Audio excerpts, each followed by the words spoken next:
Hello internet friends, so it's finally happened. Bespin is out. It's been out for nearly a week at this point, so I thought I would sit down now, just give you some first impressions. This can't be a review of the entire thing because I haven't done everything that's on Bespin, and that should give you an idea of the amount of stuff there is to do. There's a lot to explore, so I can't give a full review of the expansion, I feel, until I've at least completed one of the quest lines and done some of the supplementary content and heroic content that you can do there. But I feel like I've played long enough to give a first impression, so this is what this video is. It's first impression, so do bear that in mind. It's not a full overview, and they are tinkering as we speak. They've just patched some initial problems, so things are getting fixed as they go. We talked an awful lot about the visual splendor of the environment during the beta, all that footage, and I don't want to repeat it again, but I am going to repeat it again. It's beautiful looking. I think I was commenting to friends, I think this is the most attractive environment in Star Wars Galaxies at the moment. I'll always love those origin planets, and Tatooine is probably still my favorite planet, but visually speaking, in terms of how it looks, I think Bespin looks amazing and you really feel like you're there. I launched into space and I haven't done very much in space. Some quite challenging content. I'll tell you what I did in a moment, but just in terms of the overall feel when I launched into space, that skybox that they've put in place, it really is atmospheric. You really do feel like you're in the middle of the upper atmosphere of a gas giant. They've nailed that. I think the city itself and the surrounding kind of clouds as you look out over the city, that's impressive. But once you launch into space, for about 5 minutes I was just flying through space, panning around and getting beautiful shots of my ship and looking down into the clouds and thinking, oh, it's like there's like this storm going on further down in the environment, and then the sun shining through the upper atmosphere with Cloud City nestled between these huge mountainous clouds on either side. It's visually stunning. So that is initially what I'd like to say, how beautiful I found it and how immersive it was to walk around. It really is. In terms of immersion, we noticed when I was going around the beta the lack of NPCs and people. It felt very empty, and since that time they've filled the city with a lot more NPCs standing around chatting to each other, so you really do feel more like, yeah, there's people here going about their business. There's not a lot of wandering with the NPCs, but that's kind of a thing in most of Star Wars Galaxies. Most of the NPCs, be they quest givers or not, or just flavor NPCs in the background, they tend to be just standing there, and that's the same with Bespin. There's not a lot of movement with those NPCs, but their addition does help somewhat in making it feel more alive. So visually it makes an impression. One of the things that happened at first though was the shock of that you have to have done the Hoth heroic in order to get access to Bespin, and this was something that, well, we weren't aware of until the launch and the information that came with the launch, and that was something that I initially felt, meh, I'm not sure about that idea. I understand the reasons for doing it, and tying it into the story, Bespin takes the timeline forward. If you recall, actually Star Wars Galaxies is set between A New Hope and The Empire Strikes Back, so the idea is that we're moving forward in time by going to Bespin, and the events of The Empire Strikes Back are happening as you arrive on Bespin. So I understand that they want people to do the Hoth heroic first, and that dovetails into Bespin. However, I hear mostly from new starters, people who need information find this channel by virtue of the tutorials that I do. So I'm always thinking about it in terms of those people and how to find the information that they need on whether to do something. Even if they're just starting out and need to work their way up to a higher level, we need to tell them that's what they need to do, and currently in the game there's no way for them to know that. And also new starters often don't know about the Discord, don't frequent the forums, so in the game it's very hard for them to know how to begin with certainly with the main quest line for Bespin. There's also the fact that not everyone is into heroics. Some people never touch them at all. Raiding is one aspect of MMOs, but there are many that people come to MMOs to play, and gating the content behind a high level heroic. I believe you have to be level 90 to even go into the Hoth instance. I'm not 100% certain. But that prerequisite was in place, and I still have a question mark over that, whether that's a good decision or not. It kind of ties into an idea that I had, one of my other points that I was going to make, about the ease of access to the expansion for people who are not particularly active on the forums or on social media. But anyway, I'll come to that in a second. But yeah, so you have to go into the Hoth Heroic as it stands at the moment. However, the good news is that you don't have to complete it. You don't have to be the best at that raid content. You can just go in with 4 people, assuming you're high enough level to get to Aurelia. Maybe it's 90, I'm not sure, but you get into the instance, and as long as you've been into the instance, then once you come back out of the Hoth instance, you can get the dialogue option from the quest giver to go to Bespin, and that's how you trigger the Bespin content. That's how they've decided to do it. It's kind of one of those things that I constantly come back to. I've heard other MMO gamers talk about this. There are many different things to do in MMOs, and raiding is just one of them. And what I was expecting was that you would have a main quest line that's very solo centric. WoW does this. EQ back in the day was very much you have to group to do most difficult quests as you go on, but kind of WoW was the one that really set out the idea that the core quest line is solo. It can be soloed, and other content around that's more challenging you need groups for, but the main quest line you could solo. That's such a staple of MMO design these days. I was kind of expecting it, and I was shocked when there was this kind of gating mechanism. You need to go into this raid to do it. I would liken it to the idea of saying to someone, say, let's reverse it. We say to someone who's into raiding and high level instance content, you have to go away and craft high level armor for someone to unlock this content, or you need to go and be an entertainer and entertain people in the cantina for 6 hours or something.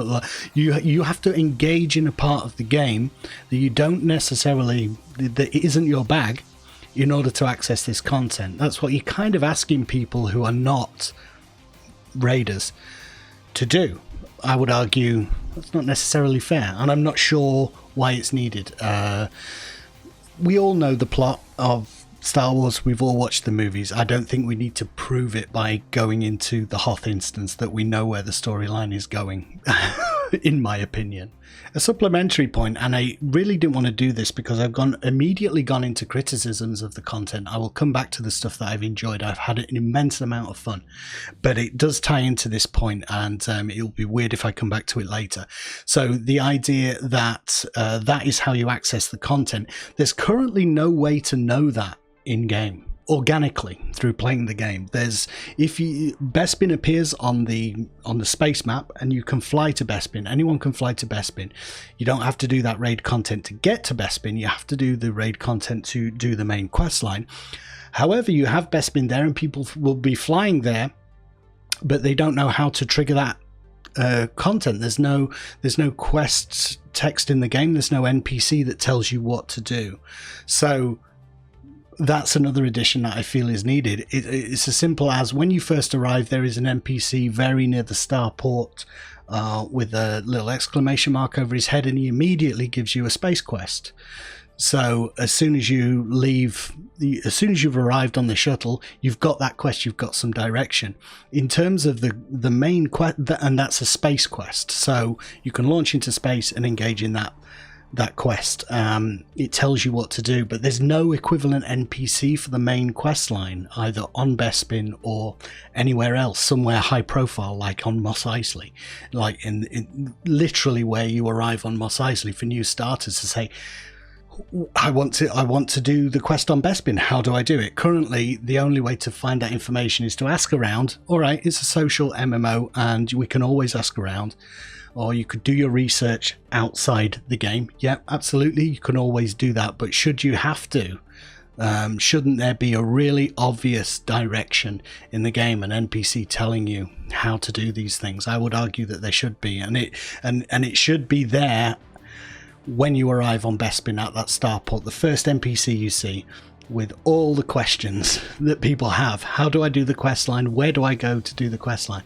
And that NPC can say, you know, oh, you're free to explore Bespin, but if you want to do the main quest line, you need to go to this village on Dathomir and do high-level heroic, then come back, and you can do the main quest line. But there's no way to know that currently. So it's a little tricky if you're not keyed into a community, if you're not heavily into a guild with lots of people to advise you, and there's very little information because this is new content, so the wiki's not fleshed out yet. That's going to take time, and again, I would argue that in terms of game mechanics, there should be that mechanic in the game to do that. You know, I'm always thinking about this when we think about new things, new additions to the game, and the thing that always comes to the forefront of my mind in terms of how to make this game better is accessibility. Accessibility for new starters. That's the best way to keep the game vibrant in terms of particular servers. Whatever server you're on, Legends, whatever it is, additions to make the game easier to get into for new starters is the #1 priority that I feel is important. So I'm advocating for that in terms of Bespin, I guess. So those are two criticisms out of the gate, but I don't want this to be just criticism after criticism. As I said, I've really been enjoying the content. We started the Rebel quest after we'd done the Hoth. We didn't complete Hoth. We went in there, got shot to pieces, then came out, and we all went together, working our way from the lower level of the Bespin itself.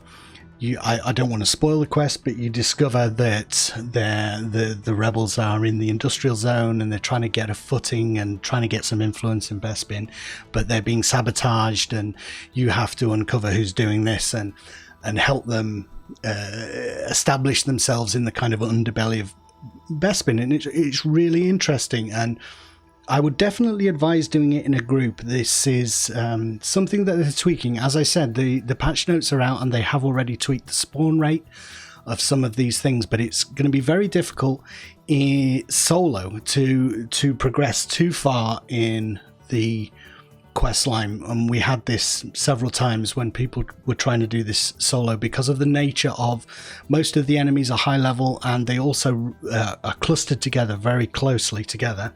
NPCs that you have to kill, and the respawn rate means that for a single player you can't kill them fast enough really to progress. It's going to be very difficult. There are also some pretty tricky gold mobs that spawn. The way we did it was we had people at different stages of the quest, so some of us were a little bit further ahead, some further behind, and the people who were further ahead knew when the trailing members were about to trigger one of those gold spawns, so we would run back to help them with that gold spawn and then continue on our quest. So some of those gold mobs were pretty difficult for a solo player. I mean, that is the nature of quest design. You decide what level is this geared for, so I would not say that there's anything wrong with necessarily saying this is high level content.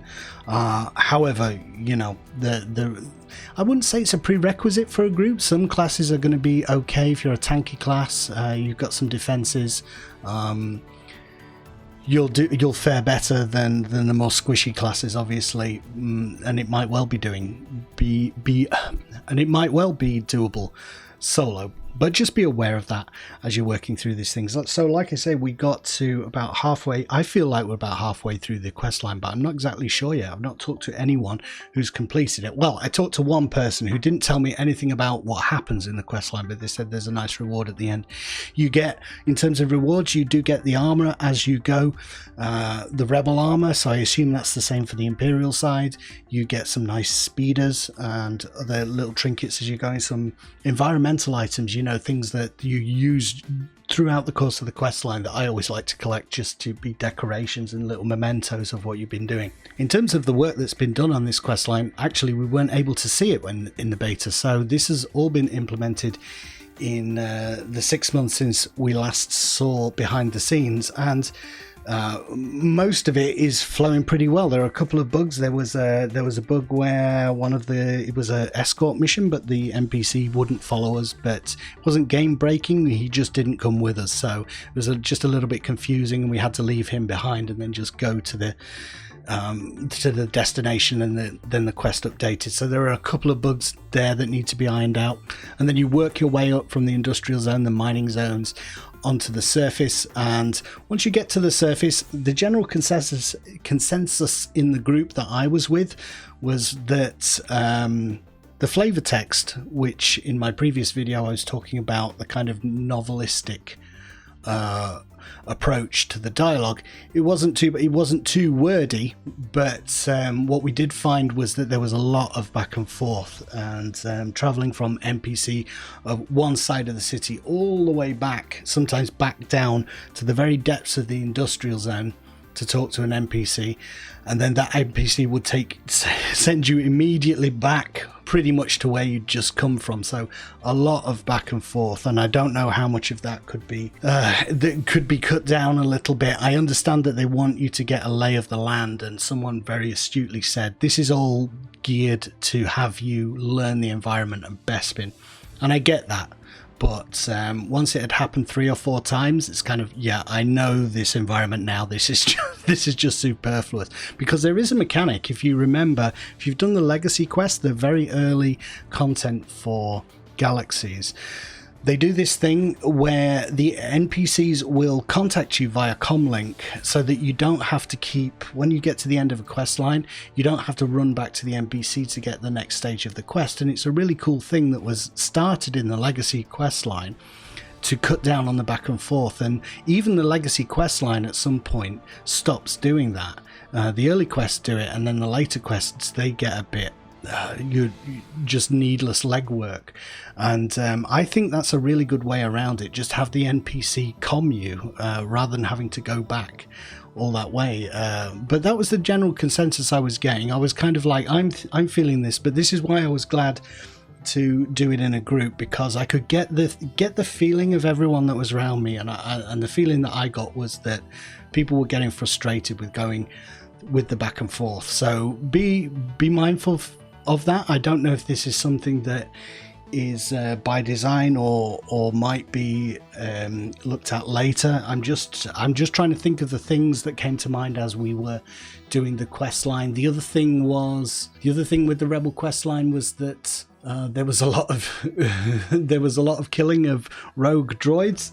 The joke in our group became when we got to an NPC, it was like, what? You'll never guess what's happened. Would it be rogue droids? Yep, rogue droids. Let's go and kill more rogue droids. So there's a little bit of repetition in there, some variation in the enemies or something. But it sounds like I'm being really negative. I'm really enjoying the content, and by the same token of what I've said there about some repetition and some irritation in terms of moving back and forth, the variety of things that they were having you do was, I really appreciated. There's some really interesting tasks to do, wrinkles in the quest. There's some really challenging puzzles actually that I couldn't do. They were too taxing for me, but other people in the group could do them. So in terms of relative difficulty, I don't know, but if I had a bit more time and I didn't feel under as much pressure while I'm streaming, maybe I could have sat down and done them. But they seemed challenging to me, and we just happened to have a school teacher with us who was clever enough to tell us how to do it. So some challenging puzzles in there.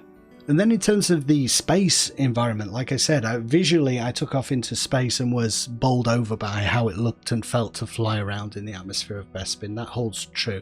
I did a couple of things. There are duty missions to do in Bespin. If you've done, I believe they were tier 5s. Tier 5 duty mission that I did, and that was challenging. I think they're the same as that kind of level of mission. There's nothing specific to Bespin in those duty missions, but that quest that you get from the quest giver, the space quest giver, when you first arrive near the shuttle, that's a little comm that you have to use once you're in space, and you get a signal from that activates a quest where you get a signal from a freighter that's in distress, and you have to go and rescue it. And it basically spawns huge waves of starfighters attacking the freighter, and you have to fight them off. I was not able to do it solo. It's very similar to the kind of pirate missions, the convoy missions that people do, the high level space content. But there were so many enemies, and there were tier 6s in there and stuff. So, and I was surviving, but because of the sheer number of enemies, I wasn't able to clear them fast enough to save the freighter. So I think that's definitely another one for group space content. But those are the two things I've done in space so far, and I did a little bit of exploring. I came across some twin pod cloud cars out in space, and man, they are hard to hit. These things, I'm sure I was head on with these things and I couldn't hit them. So well, I was hitting them but grazing them, taking down their shields, so they seemed incredibly slippery. So I don't know whether that's intended or it's a little bit too powerful. I don't know. I thought, am I rusty after being away for so long? But then I turned from the cloud cars to those tier 6s in the mission that I mentioned, and those were like the Rizziks and the Kimagillas and other Kiraz default pirate ships, and you know, I was hitting them all the time. So I think it's something to do with the cloud cars. Maybe they're meant to be really hard to tackle. A-Wing plus, you know. Other content that I did, I actually started out doing the crafting, and I hope to have a little bit of a guide up on how to do the Tibanagast stuff soon. That's interesting. I learned that I went with my combat character first, and I thought what I will do is explore the world and then explore the planet, explore the city, find out all the things that you can do, and then I will return with specific characters who can do specific things. What I didn't realize was that when you go, certain NPCs won't give you certain dialogue options unless you're the correct class. So even though I had explored, say, the Crafters Guild Hall, and I knew where everyone was, because I wasn't a crafter, I didn't get the crafting dialogue to start the crafting quest. So be aware of that. You can't necessarily go around scout out with any one character. They've got to be specific to get the dialogue options. But once I had basically for the crafting, there's a vendor where all the kind of furniture options, new deeds for houses, speeders, other decorations and things are all available for the crafters, and you have to do missions for the main crafting guy. You'll see him, everyone's clustered around him, so just go up to him with your crafter and ask for a quest, and he'll tell you to craft something within your realm of expertise. Then you hand that in and you get this mixed Tibanagast, and you can use the mixed Tibanagast to buy some of the rewards on the vendor, and those quests repeat. You need certain resources for them. So the first quest I got, I needed to make assault armor segments, and then for the next quest I needed to make battle armor segments because I'm an armor smith. And you can buy those rewards with the mixed Tibanagast. Then there is this other currency called refined Tibanagast, and I had to explore how to refine it. And the person on the top level of the crafting guild hall will tell you how to do that if you go up there and talk to her with your crafter. Yeah, it's fun. It's I haven't bought any rewards yet because I haven't done that as much as the questing, but I think that's going to be fun for people to do. I had a little bit of a go through in the arena, and that's where you get one of the resources I believe that you need for the refined Tibanagast when you're fighting in the arena. This is the one where it's like the heroic thing where you fight waves of enemies. You can do it as one person, a two-man team, or as four, and see how far you can get. And there are weekly rewards, and also you just get rewarded for doing it, and you get this unrefined Tibanagast, and I think it's the crafters who take that. You have to give it to a crafter, and the crafter will refine it with this special process that the crafter has to discover. I don't want to spoil everything in this review. So there's stuff for the crafters, stuff for combat, stuff for space. Entertainers were struggling, I think, because one of the cantinas was bugged, and some of the quests in there I think weren't. One of the entertainers said he couldn't get the quest, but I think they've patched that, so that might be working. I can't speak to that because I haven't taken part in that entirely. So overall, over the weekend, I had a lot of fun, and I really enjoyed doing it in a group. I know that is something that not everyone wants to do, and I'm all for people playing MMOs solo. I think it's something you can do, and it's a valid way of playing the game. But in terms of the quests, I think it's a lot more enjoyable in a group, and people to banter with and people to learn things from, because this is all new content. So if you're not talking to people and stuff, you're gonna struggle at this early stage, because there are no wikis to go to, there are no videos on YouTube yet on how to do any of this stuff. So yeah, let me know what you think in the comments. As I say, I hope I haven't sounded too critical in this video. Any kind of criticism comes from a place of great enjoyment and love for the game, and just a desire for it to be the best it can be. So, and none of what I've said is in any way to kind of not appreciate the amount of work that has gone into this. It's huge. I mean, the number of times that we wandered through Bespin and we're just looking around, and the number of someone in the group would say, this is just incredible that someone has put this together, this environment, those underground areas, those huge expansive areas that someone has built from the ground up. And with this being a fan project, I mean, even SOE back in the day didn't really, I mean, there are the planets themselves are of a huge scale. The vanilla planets and also something like Mustafar, but there are no environments on Mustafar, instanced environments or any buildings or anything that have the kind of scale and grandeur of what they've done with Bespin. So yeah, I am totally in awe of it, but I can also see some things that might help it be more approachable for new starters. Before I'd done all the stuff I needed to do, for instance, to do the quest line, the main quest line, I went out into Bespin and I saw all these characters, all these NPCs, and I was going up to them and saying and speaking, starting a dialogue with them, and they were all saying, "I'm not interested. Go away. What are you talking to me for?" And that's because I didn't have any of the quests, because the quest kind of would be the thing that pulls you through, and if you don't know how to start it, you're a little bit lost, and it could lead to people coming to this planet and wondering, well, what is there to do? Because none of these NPCs are talking to me. I don't know how to get the main quest. It seems to me that this is a beautiful environment in which there's nothing to do because there's a lack of direction there, and I feel that could be something that needs to be worked on. Anyway, these are just my overall thoughts. Like I say, this is not a full review, just first impressions after playing about, you know, over the whole weekend. We played so much. There are the streams you can listen to what we were saying in the group and hear as we were forming these opinions and having discussions about it. You know, watch some of those live streams and see for yourself as we encounter these things what we were saying and how we were talking it through, because that might give you an idea. Because I think you'll hear in that, like, the general feeling is, wow, this is brilliant, we're having lots of fun, but this bit is frustrating, this could be better, you know, they need to tweak this, there's a bug here, blah blah blah blah blah. But overall, a bunch of friends playing their favorite MMO on a new planet that is amazing. So complaints, but that's always the way. It's always easier to find. This is the nature of constructive criticism, is how things get better, you know, and it's just dependent on, hopefully people don't take offense when you criticize, because you know, they're trying to help. It's not your shit, do better. It's amazing, you're doing really brilliant work, here's how it might be able to be improved, you know.